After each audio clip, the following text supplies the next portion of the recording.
Hola, soy Daisy Redondo y junto a mis compañeros Diego Catalán y Víctor Suárez le damos la bienvenida a la presentación de nuestro trabajo final titulado Desde el margen hacia el centro, una lectura comunitaria del estallido.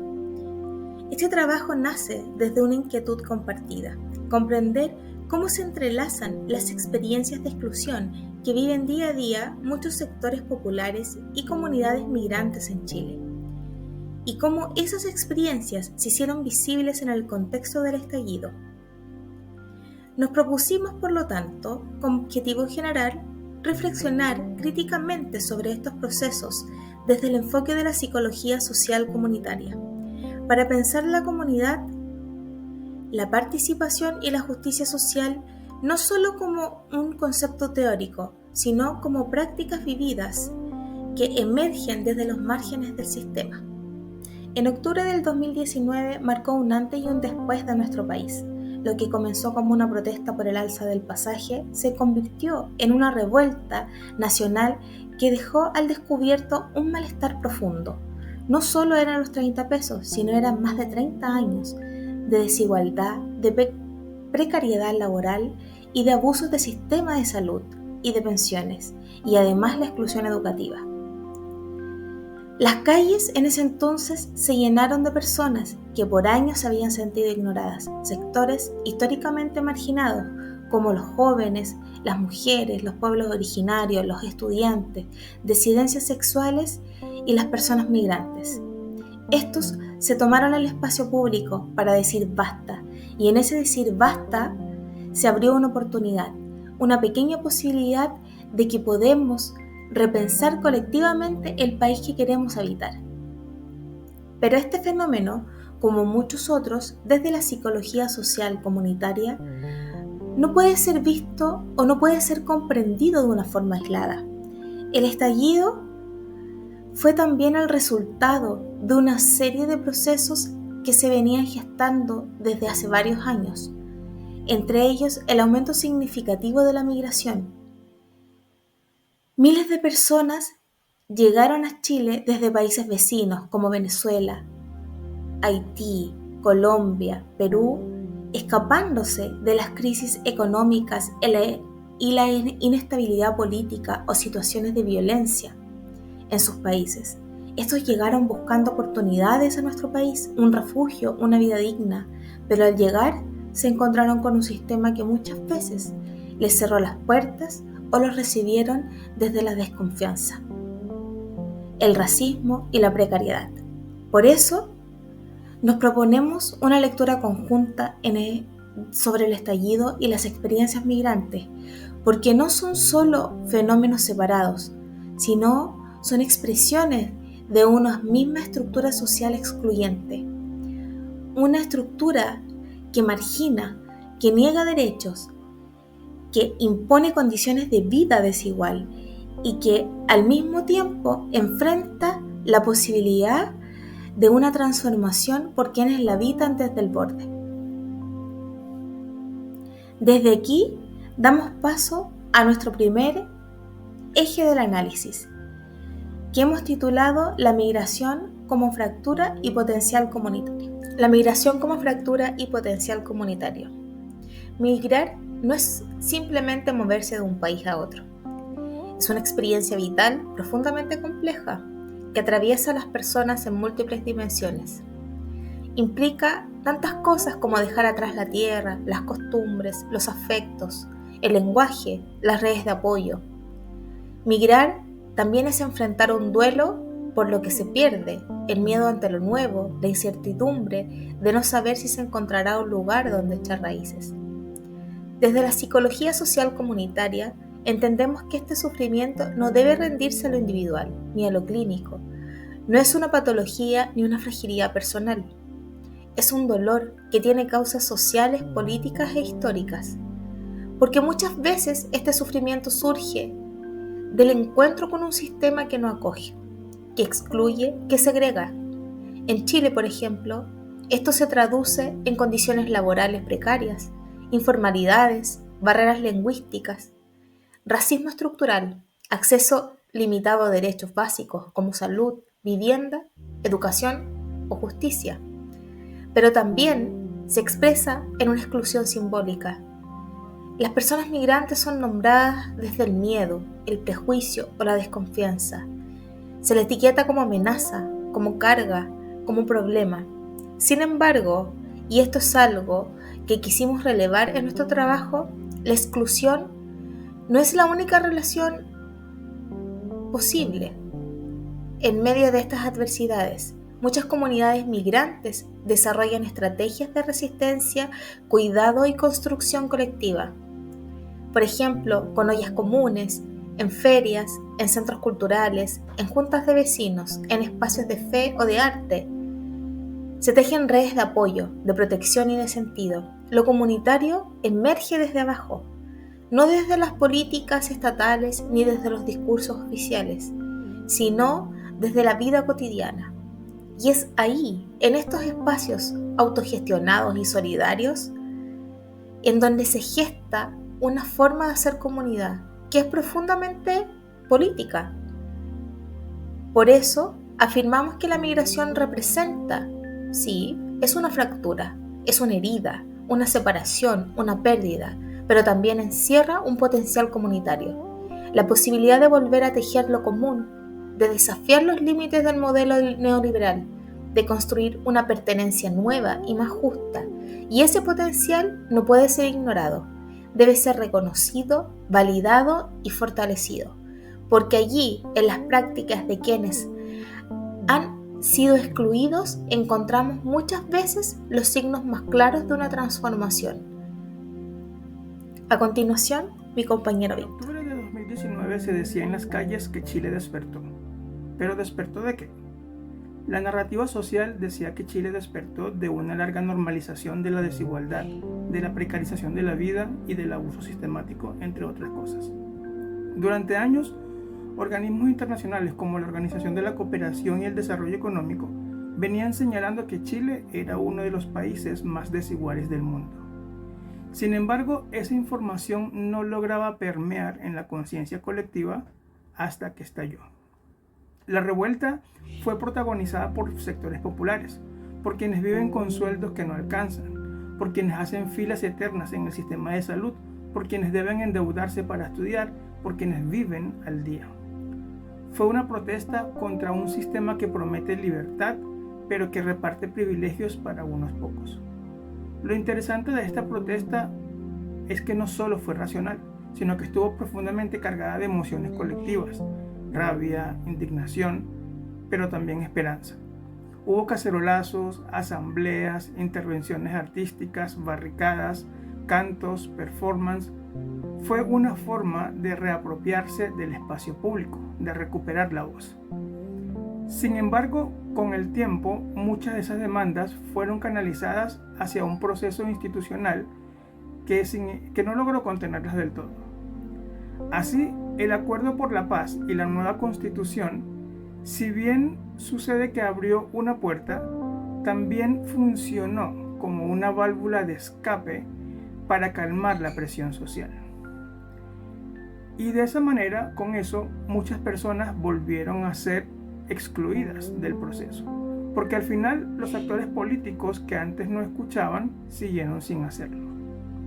La institucionalización desactivó la protesta, pero no resolvió sus causas profundas. Y aquí es donde aparece un vínculo clave con la migración, ya que el mismo sistema que reprimió a los manifestantes es el que discrimina a los migrantes. La exclusión no distingue origen nacional. Lo que tienen en común es haber sido sistemáticamente ignorados, criminalizados o marginados. Así a la idea central de este trabajo. Migración y estallido no son necesariamente dos fenómenos paralelos, sino que están profundamente conectados. Ambos expresan una crisis de ciudadanía, una ciudadanía restringida, que no garantiza derechos básicos, que excluye a quienes no se ajustan a sus expectativas y normas, que distribuye el reconocimiento según clase, origen, etnia o situación migratoria. Desde una mirada dialéctico-psicosocial entendemos que la subjetividad se construye en contextos sociales e históricos muy concretos, puesto que No somos individuos aislados. Las condiciones sociales moldean nuestras emociones, nuestras formas de habitar el mundo, nuestra salud mental, y es por ello que la exclusión vivida por un migrante y la exclusión vivida por un poblador que protesta al final no son tan distintas. Ambas configuran una experiencia compartida de deslegitimación. Se le dice al migrante que no pertenece y al manifestante que no representa. Es decir, se les desactiva política y socialmente. Esta forma de violencia estructural, como lo diría Martín Baró, impide que las personas se reconozcan como sujetos sociales, como agentes de transformación. Es una violencia que no solo duele, sino que también silencia. Y frente a eso, el desafío es reconfigurar lo comunitario, no como un lugar homogéneo y cerrado, sino como un espacio abierto, diverso y en constante construcción. Un espacio donde migrantes, pobladores, jóvenes y trabajadores puedan reconocerse mutuamente como parte de un nosotros posible. Con todo lo ya visto, es que queremos analizar este fenómeno desde la perspectiva de la psicología social comunitaria, aplicando algo que fue muy interesante de ver a lo largo del curso, como lo fueron los modelos de intervención, que nos van a permitir comprender y responder a este fenómeno del estallido social, particularmente en su articulación con los procesos de migración y exclusión social, que es como hemos querido abordarlo. Creemos totalmente relevante hacerlo desde un enfoque que busque trascender a estos marcos reduccionistas, tecnócratas, que pudimos ver cómo permeaban fenómenos como la salud y los diagnósticos, y llevarlo a una lectura más situada del contexto de la situación y posterior diagnóstico, ¿no? Lo que comenzó durante la protesta por una alza de pasaje, como son 30 pesos, son 30 años, se transformó en una revuelta masiva que se visibilizó el malestar profundo de estos sectores históricamente marginados. Migrantes trabajadores precarizados que no estaban siendo visibilizados, mujeres y niños y pueblos originarios emergieron desde estos márgenes que no estábamos mirando hacia el centro del debate y se instalaron en la discusión. Ya no se podía hablar de políticas sociales sin considerar estas voces. Tuvimos frases clichés de muchos ministros que decían representar el contexto de la situación del país y no tenían idea de esta problemática. En este contexto, y también lo que ya contaron mis compañeros, que elegimos aplicar el modelo de empowerment porque lo consideramos pertinente. ¿Por qué? Porque busca fortalecer las capacidades, la agencia y la organización de los poderes colectivos, de todas estas singularidades que se colectivizaron, ¿no? No se trata de asistir o diagnosticar solamente el fenómeno, sino de facilitar procesos donde las comunidades recuperen su voz, su dignidad y su derecho a intervenir en las decisiones que los afectan o que los afectaban. Aplicar empowerment en este contexto implicaba crear espacios de escucha, de articulación y reconocimiento de la idea de los cabildos, de la asamblea. Un ejemplo más concreto de esto, o una proposición por parte de nosotros, podría haber sido la implementación de escuelas comunitarias de derecho y participación dirigida a los migrantes y a los sectores populares que quizás no tuvieran tanto conocimiento de esto. Estas escuelas funcionarían desde espacios comunitarios como centros culturales o juntas vecinales y estarían orientadas a la formación ciudadana de estas personas, ayudando en el fortalecimiento de redes, desarrollando actores fundamentales en los liderazgos y la autoorganización que tienen que tener estos territorios. A través de estas instancias también las personas pudiesen recuperar su agencia y construir comunidades de lo colectivo. Vuelvo a repetir la idea de cómo estas singularidades se autorregulan, se significan y adquieren la herramienta para poder autogestionarse. Complementariamente a esto, nosotros también creemos que la investigación participativa o IAP también era muy relevante o hubiese podido funcionar muy bien para este fenómeno, ya que nos permitía construir conocimiento desde la praxis, desde la práctica, junto a los actores sociales involucrados, en estos casos estas marginalidades o grupos invisibilizados. No investigaríamos sobre ellos, sino con ellos, algo muy relevante. En el marco del estallido, muchas experiencias organizativas nacieron desde la acción directa, las asambleas barriales que les comentaba anteriormente, las ollas comunes, los cabildos. La IAP, o investigación participativa, nos hubiera pedido permitir acompañar estos procesos, resignificando las teorías y lecturas que se hicieron de este fenómeno. Un ejemplo práctico de cómo hubiésemos podido aplicar la investigación participativa hubiese sido quizás la construcción de un diagnóstico participativo con los barrios populares post-estallido, que quizás se intentó hacer en la primera constituyente, pero lamentablemente volvieron a inferir poderes que dejaron invisibilizados a estos sectores. Bueno, la idea era esa, poder identificar las necesidades y problemáticas, pero también los recursos disponibles de estos grupos, mediante metodologías horizontales, mapas, entrevistas, mapas territoriales, teatro, representaciones, y no solo levantar input, insight y hacer de nuevo la dominancia vertical, donde viene el experto y entrega el saber hacia un plenario que está por debajo de él. Como hemos venido viendo y cuestionando a lo largo de toda esta revisión de los contenidos y el curso en sí, las instituciones siguen ancladas muchas veces a lógicas fragmentadas, positivistas y cuantitativas. Comprender el estallido como un fenómeno psicosocial implica atender no solo a sus expresiones visibles, sino a las condiciones estructurales que lo originaron. Por eso creemos que el modelo de empowerment y la IAP nos pueden ayudar, o nos hubiesen ayudado, a intervenir sin imponer, a escuchar sin traducir el conflicto, que es algo que tendemos a hacer la gente que viene del mundo más académico. Trabajar con quienes se han sentido excluidos del relato oficial o de lo que se contó, no como objeto de intervención, sino como sujetos activos, portadores de saber y de memoria, y también de las posibles soluciones. Bueno, la elaboración de este trabajo no solo nos ha permitido hacer un ejercicio académico de análisis, sino también una invitación profunda a poder repensar cómo entendemos los fenómenos sociales desde una perspectiva más crítica y situada. Abordar el estallido social que sucedió en el 2019 y su vínculo con las comunidades migrantes nos permitió reconocer que lo que estalla no emerge de la nada y que ya estaba ahí, acumulándose en los márgenes, en la invisibilidad, en la herida, en los silencios, en las exclusiones que cotidianamente aprendemos a naturalizar.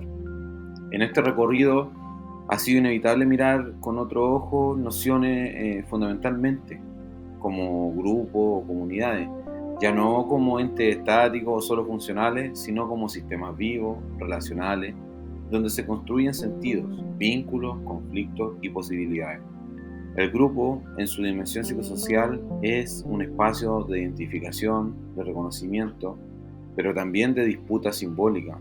La comunidad, más que una localización geográfica, es una experiencia afectiva, política y ética. Es en ella donde se anidan los dolores colectivos, pero también los sueños y la resistencia. También nos enfrentamos con fuerza a los límites de que establecen ciertas aproximaciones biomédicas. Eso lo podemos detectar en el estudio de este curso. Que los problemas psicosociales no son solo estadísticas ni un diagnóstico. No hay que desecharlas, porque son herramientas necesarias que nos permiten dimensionar y organizar estas respuestas, nos permiten el sentido de agencia.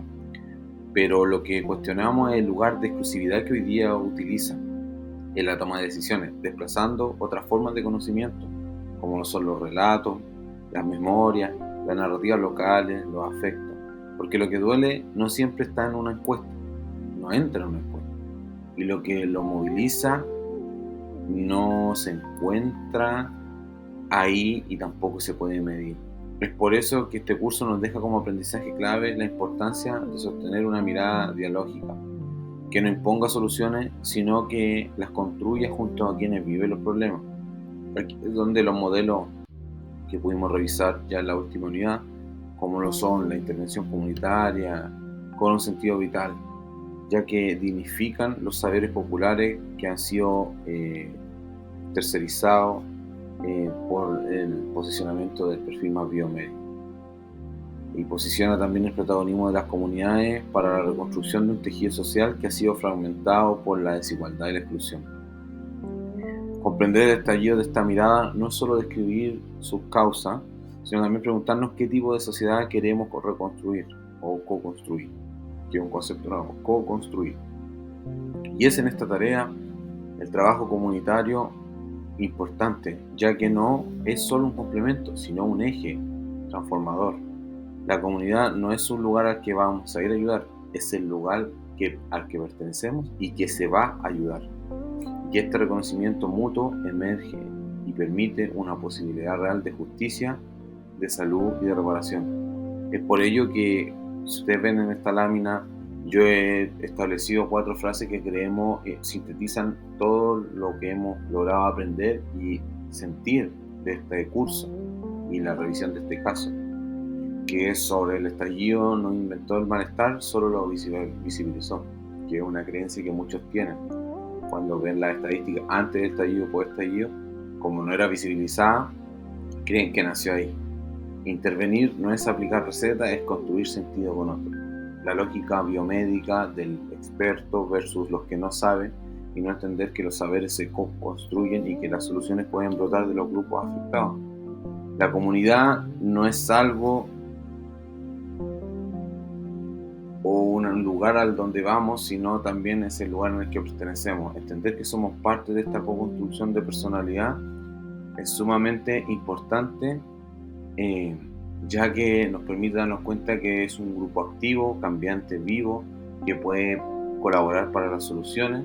Y por último, lo que duele no siempre entra en una encuesta, lo que transforma nace en la comunidad, sintetiza todo esto, ¿no? Cómo estas lógicas cuantitativas y cualitativas del mundo de los instrumentos de medición se van contraponiendo y se pudiesen ver de una mirada más constructiva que destructiva. Al posterior de esto van a poder ver toda la bibliografía que hemos utilizado para este trabajo. No me queda nada más que solo agradecerles y esperar que todo esto que hemos expuesto les sirva a ustedes para su estudio y lo que determinen como importante. Será hasta la próxima.